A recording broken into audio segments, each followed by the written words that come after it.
Greetings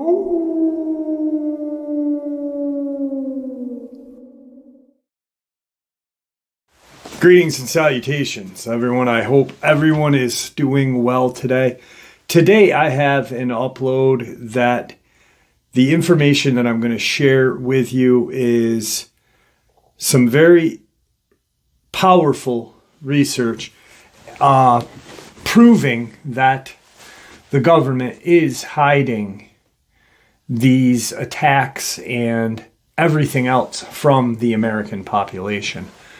Worldwide, not just America. Before we jump into it though, a couple links. As many of you know, I rely on Patreon, PayPal, channel membership, and the merch to help the channel to continue to grow and go. Links to Patreon, PayPal, and channel membership is in the description below. Merch displayed directly under the video. Also, Dogman, Frightening Encounters, Volume 1 through 3, the audiobook versions.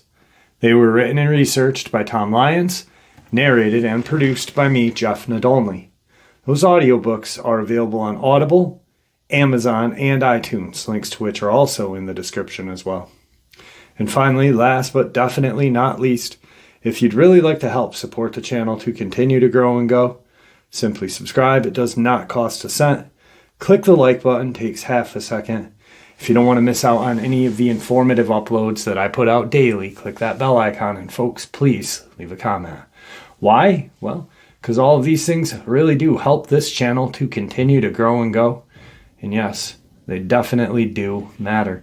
Now, everyone, I have taken far too much of your time. Let's jump in to today's upload, shall we? All right, so today's upload, I am going to share some just absolutely terrifying experiences, but I also want to share some research that I feel needs to be looked at periodically. So if the government is watching shows like mine, that they know the people, you and I, have not forgotten about certain cases. When I first started the channel, I just shared encounters. I wasn't in front of the camera, and I didn't know where and how I wanted to have this channel go. And then I'll never forget when Brenda Hamilton was savagely attacked, and nothing of that attack made sense. Nothing. Then shortly thereafter, it just seemed to progress. COVID was in just full bore. The world was in a lockdown, and it seemed like for that period of time when the world was kind of in an unknown, these creatures took advantage of that.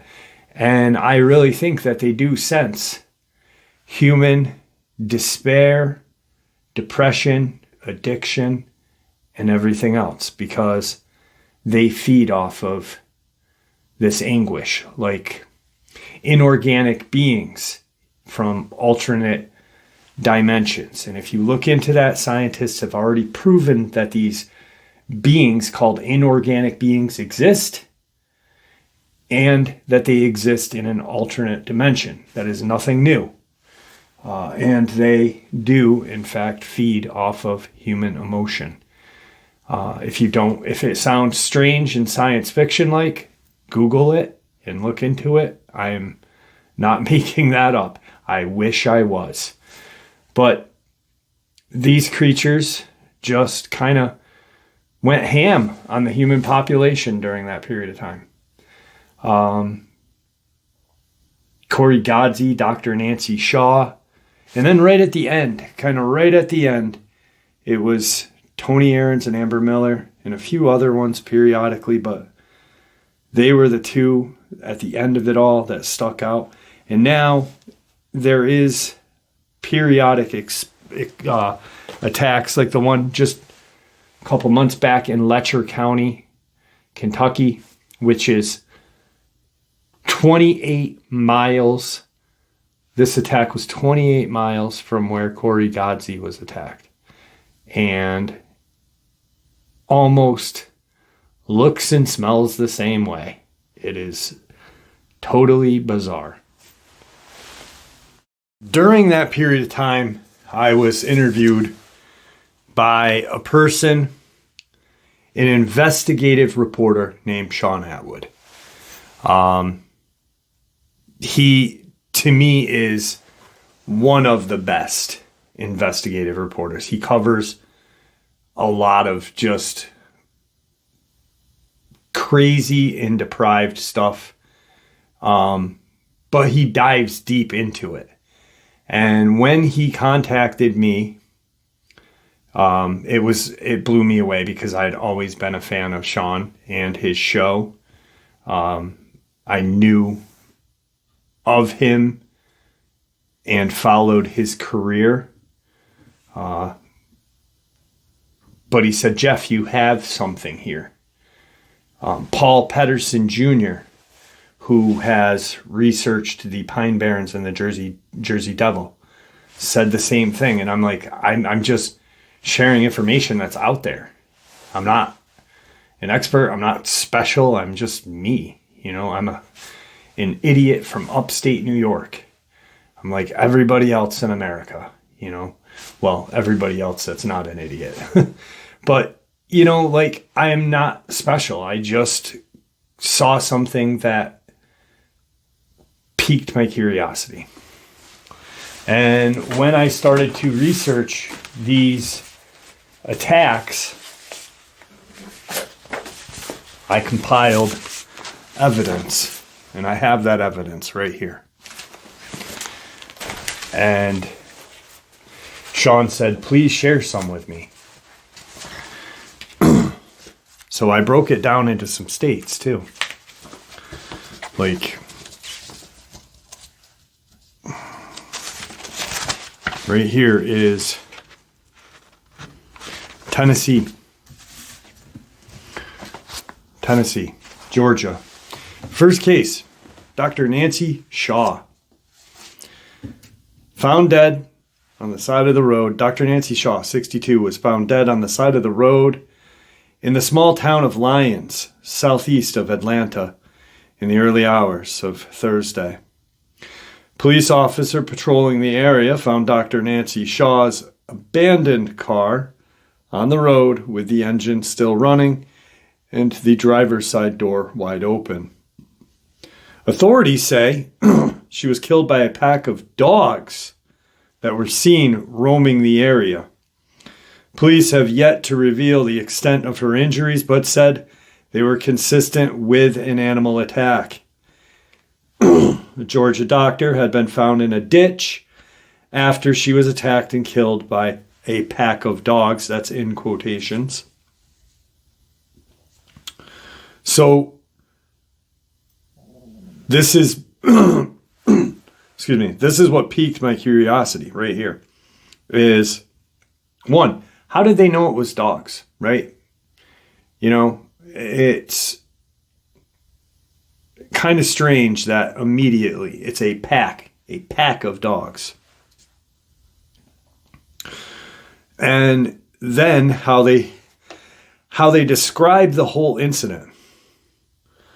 Her body was found in a ditch nearby, car still running, driver's side door wide open. Police immediately recognized her as a long-term doctor at the Meadows Regional Medical Center. Authorities say she was killed by a pack of dogs. It is not yet clear what caused her to get out of her car. Authorities have not yet revealed the extent of her injuries. We are actively trying to locate these dogs. We do believe that it was wild or feral dogs, yada yada. We've asked the medical examiner to do an autopsy to cover all bases. And so they find this woman. This woman is a educated woman. And I'm not saying that because it makes her any better than any of us. I'm just saying that as she's a doctor. And she is driving down Skylane Boulevard at like 1:30 in the morning.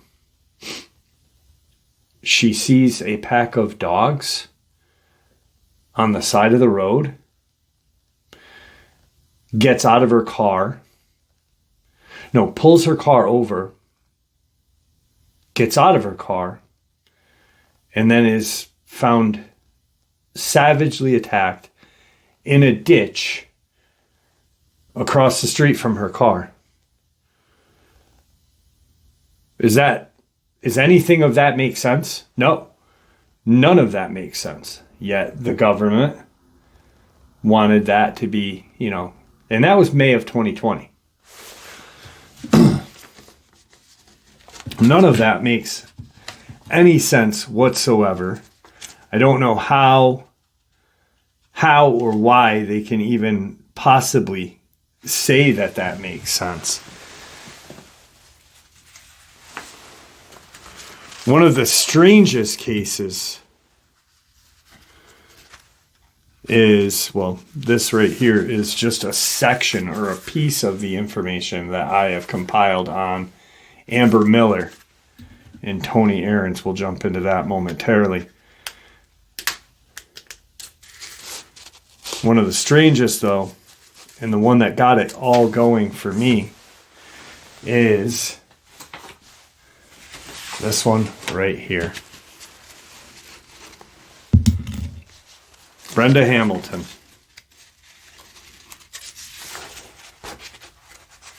And this is so bizarre how the government acted.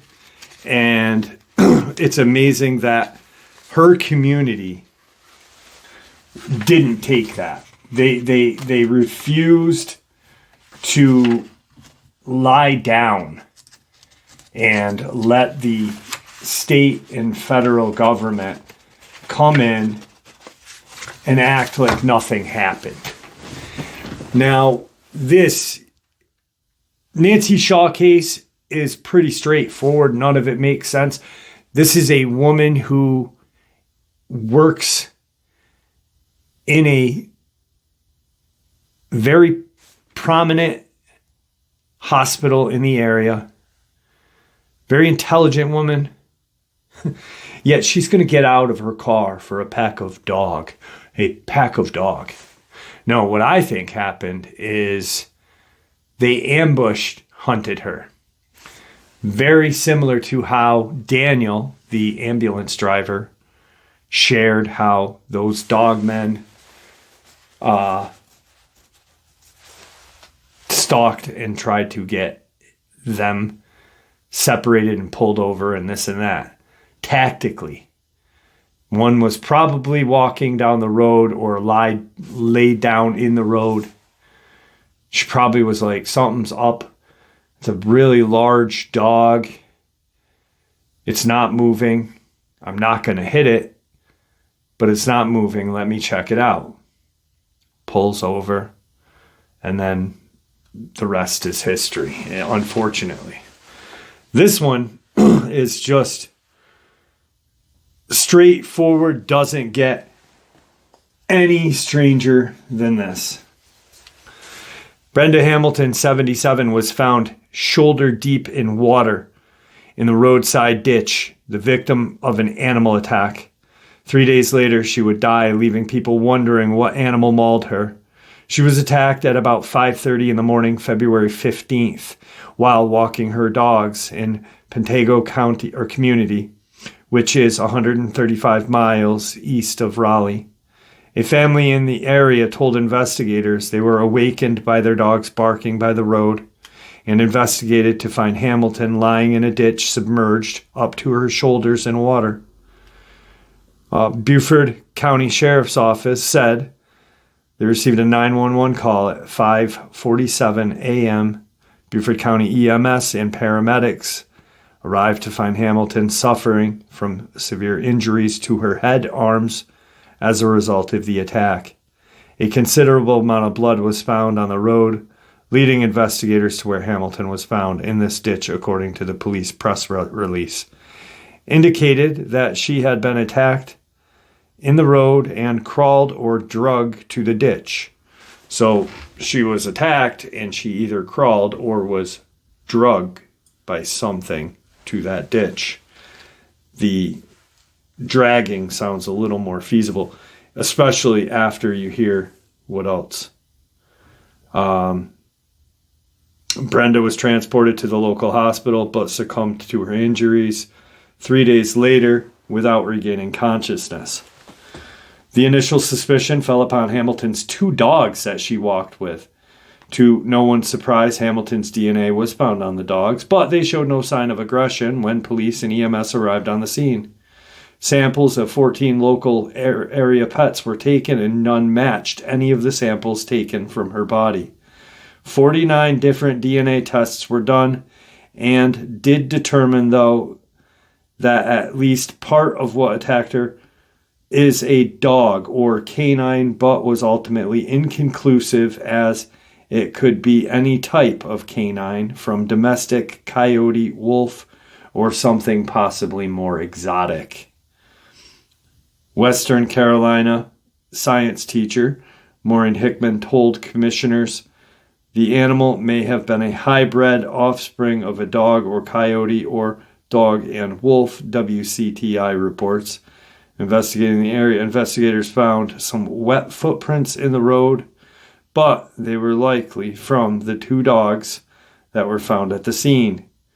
All in all, the conclusion is that DNA testing was ruled out any single dog or species, but given no clear evidence as to what Brenda Hamilton's attacker might have been,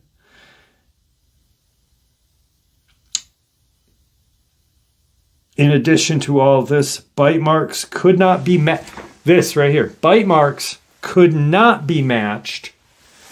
Bite marks could not be matched to any known animal. How is bite marks? We live in 2024.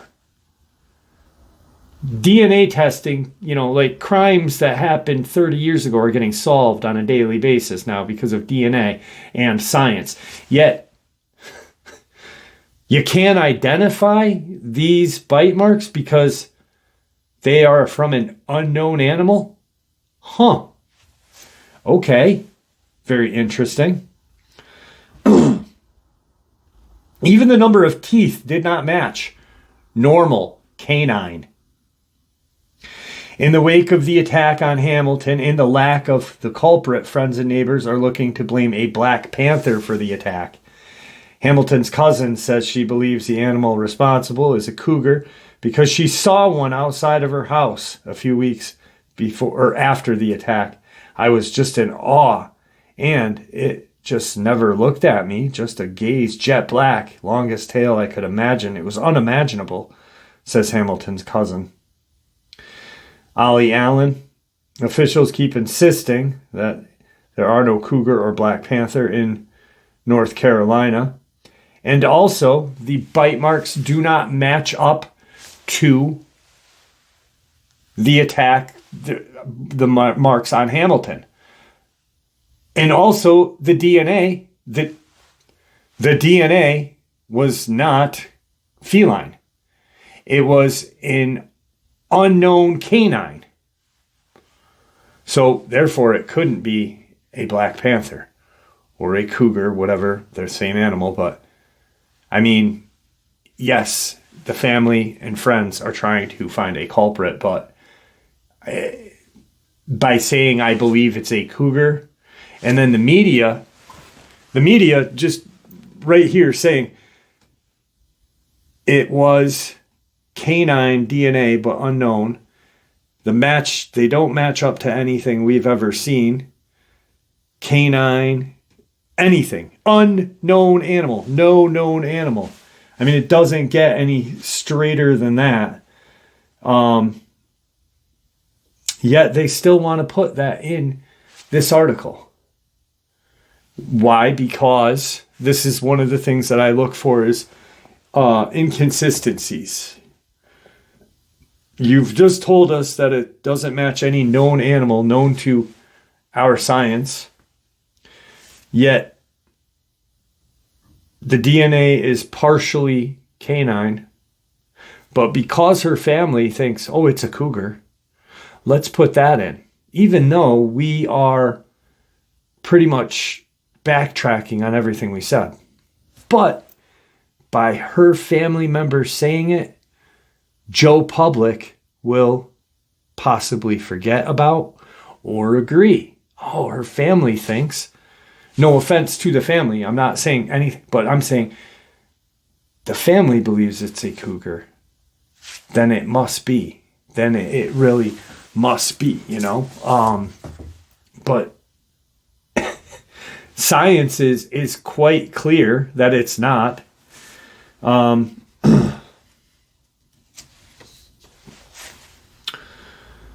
Officials keep insisting there are no cougar. In a video is from Eagle's Nest in Grimesland, North Carolina. Even some investigators have said that some of the claw marks appear to be from a cat, yet DNA is from a canine. The problem is that there is no DNA or physical evidence linking the attack to a panther.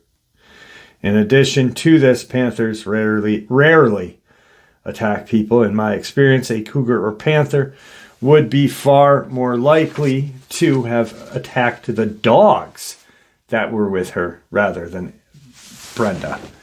With no other suspects, it is worth considering Brenda Hamilton was killed by a dogman. This is in the news. This is not like was killed by a dogman. What? For real. I mean, none of the reports mention that there were any signs of an animal feeding on her. I would expect if something attacked her because it was hungry, there would be some signs of predation. All the wounds mentioned were on her arms and head, typically defense wounds if your attacker is your height or taller. If dogs, wolves, coyotes have dragged her down, I would have expected some wounds to have been on her legs. If a cougar had attacked her, they prefer to surprise attack and typically go for the neck. Wounds were bad enough that some investigators thought they could be from a cougar, but again, no DNA evidence indicates that it was a large cat.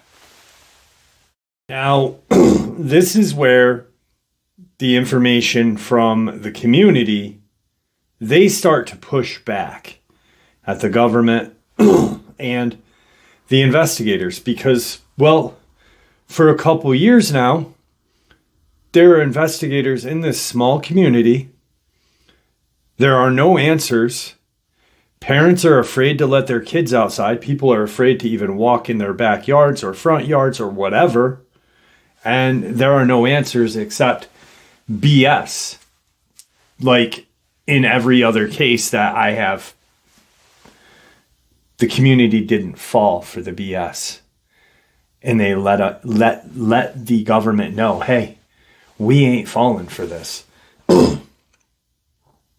Almost 2 years after Brenda Hamilton's death, a DNA analysis might be getting closer to identifying the unknown animal that killed 77-year-old woman in February of 2019.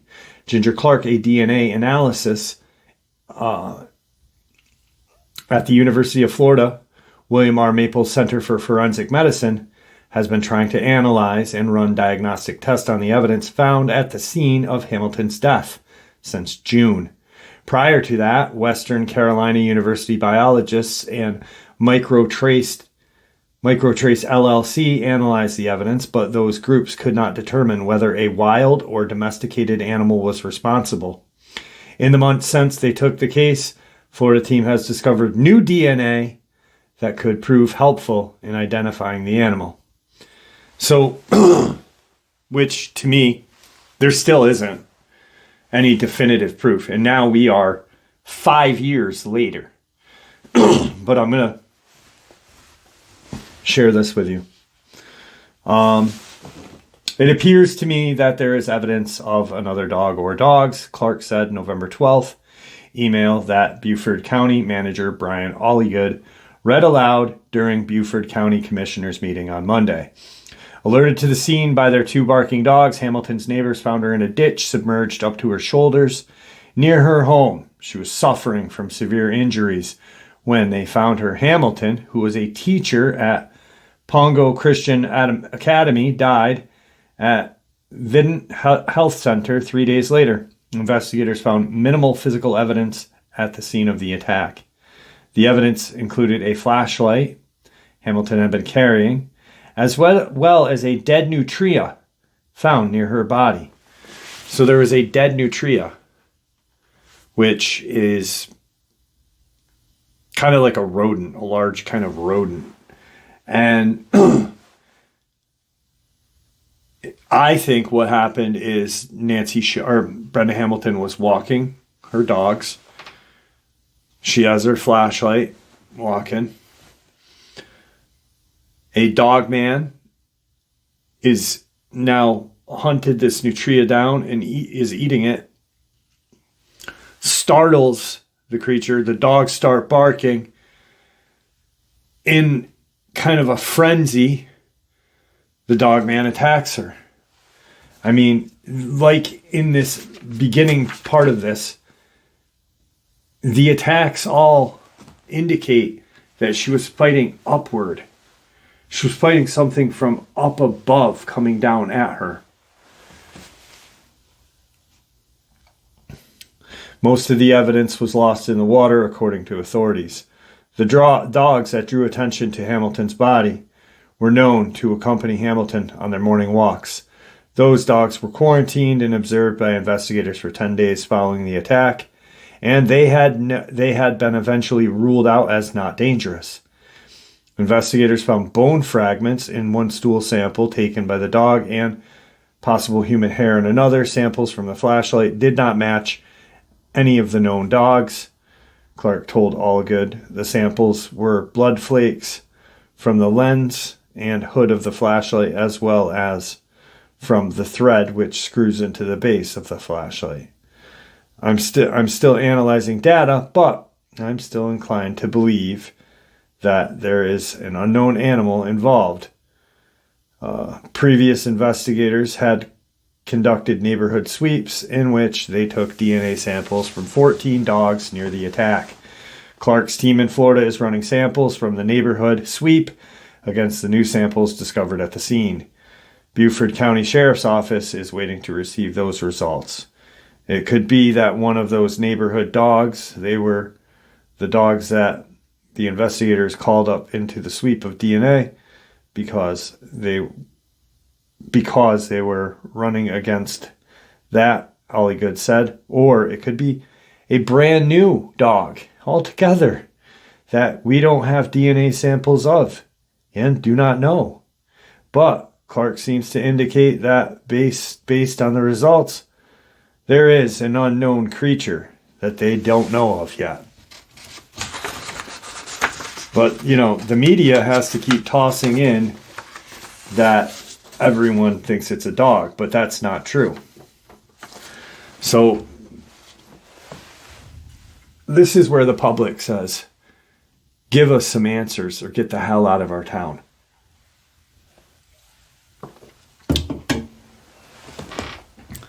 Megan Spencer started this petition in North Carolina Wildlife Resources Commission. Mrs. Brenda Hamilton, 77, always took her daily meditation in the wee hours of the morning during a sunrise walk down Indian Run Road, a country road in Beaufort County, North Carolina. Just a few miles from Pongo Christian Academy, the school where she was a teacher, mentor, and administrator for several decades. The sun rose on Friday the 15th, 2019, and Mrs. Hamilton was there to greet it. But her walk went horribly wrong. She was attacked and partially consumed alive by some of the animal.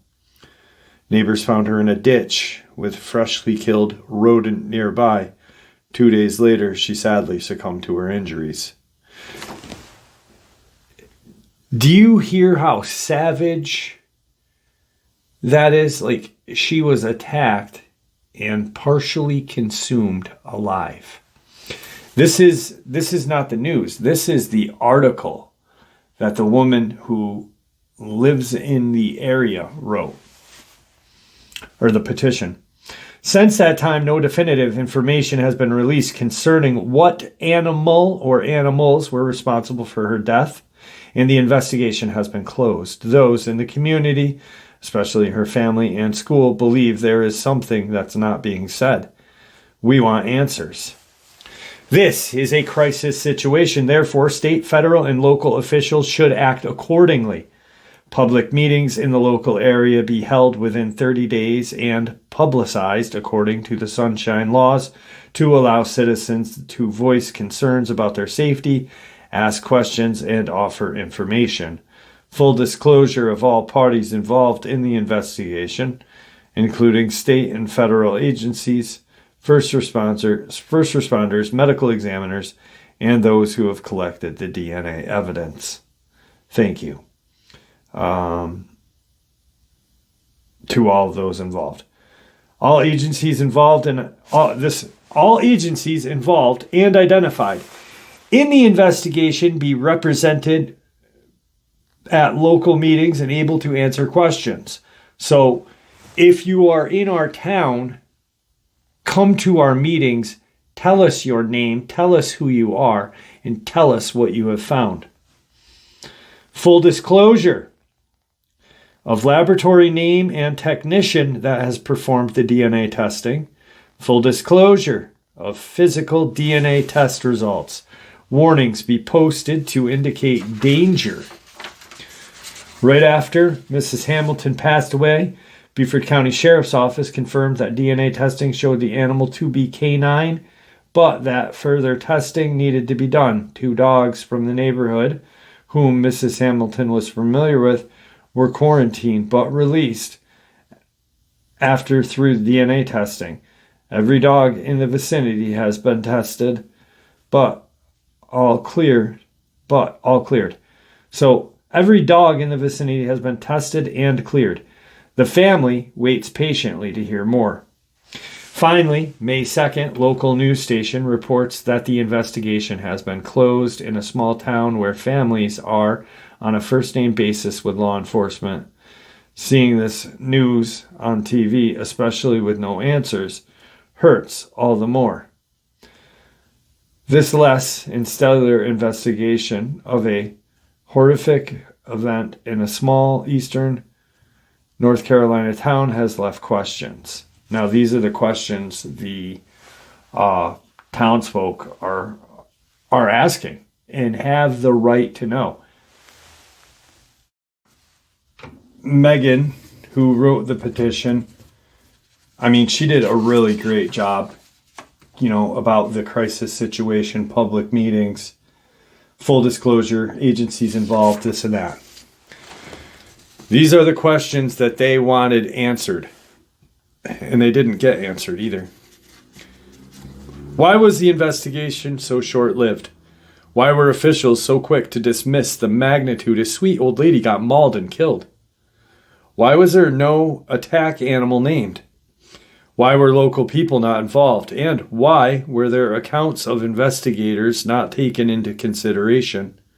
Why is there a widely accepted public belief that the U.S. FWS Red Wolf introduction has a lot to do with this tragedy?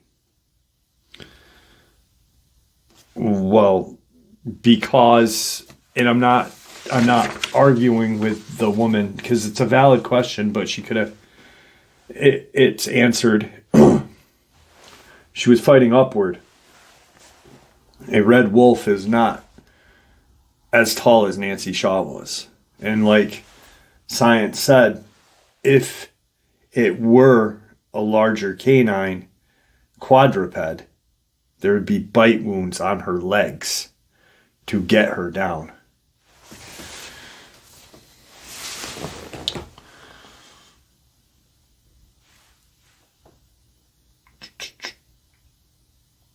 Why is there... Okay. What kind of animal killed Mrs. Hamilton? Is it safe to take a walk? Can our kids go out and play? Can we trust our government to protect us? No. We, the people, are not satisfied with the results of the investigation and demand the following steps to be taken. Good for you. I mean, really, good for you. This whole town just stuck by this old woman who really was a pillar of their community. Like, she knew and helped countless kids at that academy. Not only are we saddened by the horrible death of Miss Brenda Hamilton, we are also in fear of any neighbor that walks down our country roads. It is our hope as a Christian community that these investigations were conducted properly, thoroughly, professionally, and ethically by all involved. However, we are weary of many circumstances surrounding this horrible incident and the manner in which it was investigated. From the Hamilton family and the surrounding communities, we approach this situation with an open mind. So, Mrs. Hamilton was a true pillar of her community. There are tons of photo albums to prove it, too. Her life's works touched countless lives because she stood for and lived for what she believed in, her faith, her family, her community, and her Pungo Raiders. Out of all due respect, please do not write anything other than possible answers or ideas. Thank you.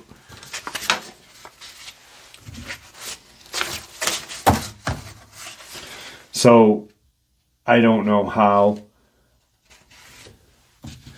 they didn't find any of this compelling. I mean, it's just...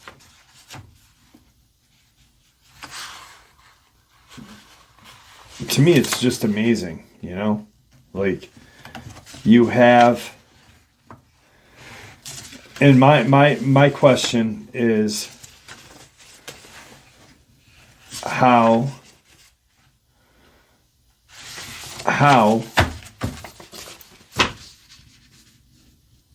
they can look at the community straight-faced, not give them an answer, or lie to them. Because the government is sending in true professionals to deal with the cleanup. But the community won't let that happen. And God bless them for that. Okay, and then the next bit of evidence that I have is, actually we'll talk about that. Actually, bodies found in caves. A couple of kids in a community are out hiking in the woods behind their upper middle class kind of housing development, whatever you want to call it. And they, in Pleasant View, Cheatham County, they find a body instantly in a cave. Instantly, they realize as they're playing in the woods and walking through the woods that they're like, hey, you know, that looks like a bone. They go into the cave with a flashlight and they find a torn up body kind of leaning against the cave wall. They notify police. Police look in the area. No explanation for why he was mauled. And then the mother of one of the kids was asked, will you let your kids play in the woods ever again now that you know that something like this has happened? And she says, yes, absolutely. Absolutely. We've lived here for 5 years. And this is the first time anything like this has happened. I don't think it's going to happen ever again here. and lets her kids still play out in the gosh darn woods. Very, very intelligent right there. Then, during all of this time, I get a call from a subscriber that lives in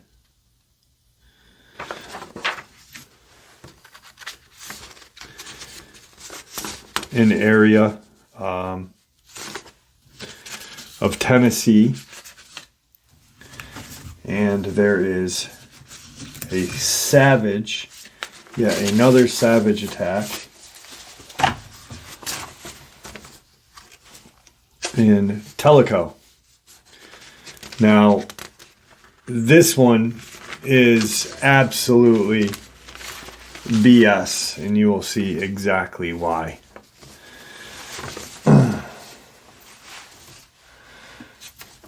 Tellico Village, Tennessee, March 30th. The Loudoun County Sheriff's Office has issued a statement about a dog attack investigation. Patrol and detective divisions are on the scene of a fatality involving a Tellico Village woman who appears to have been attacked and killed by her own dog.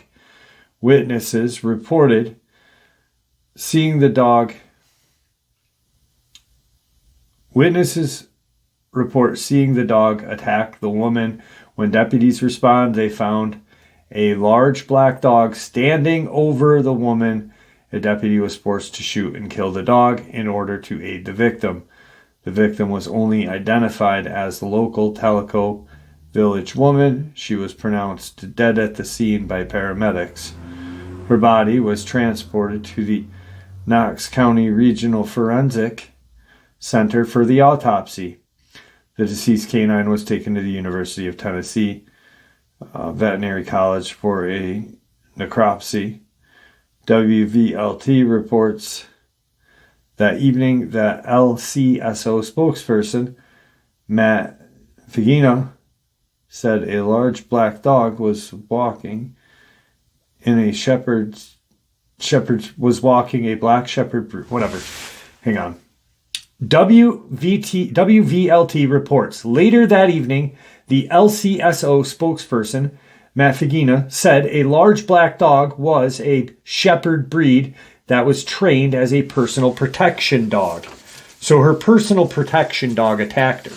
Well, that's absolutely BS, because even though the news says, hey, this is what happened, this is what people on the scene have said,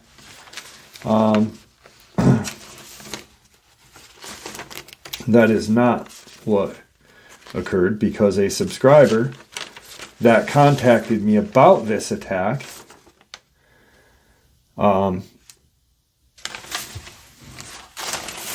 shared this with me. The necropsy didn't show any reason for a dog to attack its owner. No brain tumor or any other health issues such as rabies, epilepsy, neoplasia, or genetic or metabolic disorders. Woman still remains unidentified. Per trainer, a professionally trained protection dog would not attack its owner nor others unless commanded. Witnesses on the scene state before deputies arrive, there was a huge brindled dog, at least double, maybe triple the size of the owner's black dog, seen fleeing the scene. The owner's dog came over after this large bipedal canine left the scene. No DNA in the dog's stomach, on its muzzle, or anywhere to be found. Loudoun County is 85 miles from Cott County, Tennessee. Dogman sightings in Gatlinburg, Tennessee, and more directly south of the Daniel Boone National Forest. Witnesses on the scene state woman's body was limp, stomach area bloody, legs did not look attached. So right there is just a few of these unidentified and uncorroborated attacks the media, government want to cover up. And they work hand in hand. And just in those couple cases, did you see the lies and how the media lies? In other cases, they tend to victim blame. Victim was a felon. Victim had a drug addiction. Victim, yada, yada. Why? Because when, same reason for Nancy Shaw, or not Nancy Shaw, excuse me, same reason for Brenda Hamilton, when you put something else into the story, everything changes. Brenda Hamilton. The media told us that a unknown canine DNA had been spotted, yet the bite marks don't resemble anything known to science as of right yet. She's fighting upwards. She's fighting for her life. The wounds are on her arms, on her head, on her upper region, not on her legs. Like if she was hunted by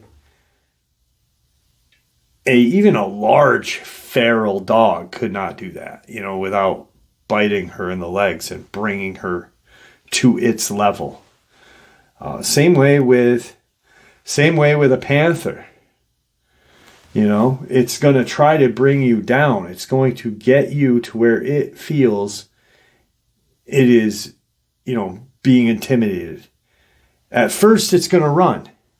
But then you keep coming at it, it's going to come at you. So the media uses that. Oh, Bob and June are having their coffee in the morning. June, did you read this? Brenda Hamilton's cousin says, I saw a panther in my backyard 2 weeks ago. It's got to be what attacked Brenda Hamilton. It's got to be. Sure is, yup. Or, in the victim blame case, guy was a meth head, criminal, petty car thief, but a meth head at that. His drug limit was over the, whatever limit, da-da-da-da-da. He's a bad guy. And the media uses that, and then the people at their home are like, wow, what a bad person, this, and that.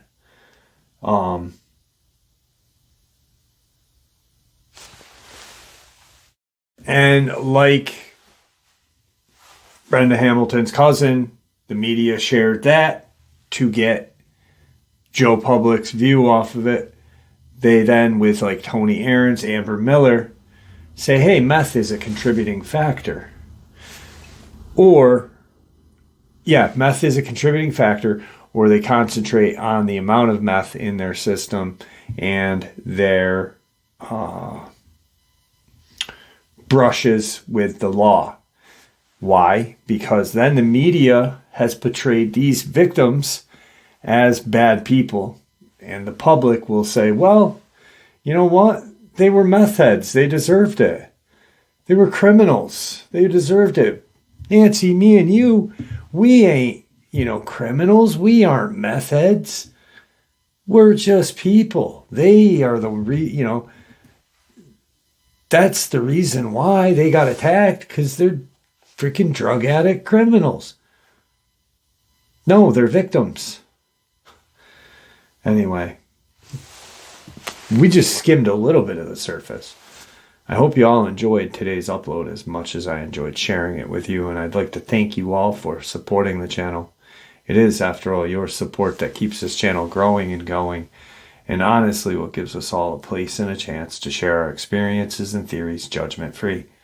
Everyone is simply treated with the respect that we all deserve. Thank you. Please stay safe, happy, healthy, and ever vigilant, keeping an eye on our children, pets, family, and friends. These creatures are real, they are out there, and they are dangerous. Share this information with those you love and care about, and it may just help save their lives someday. Until next time, never stop asking questions, never stop searching for the truth, and God bless you all.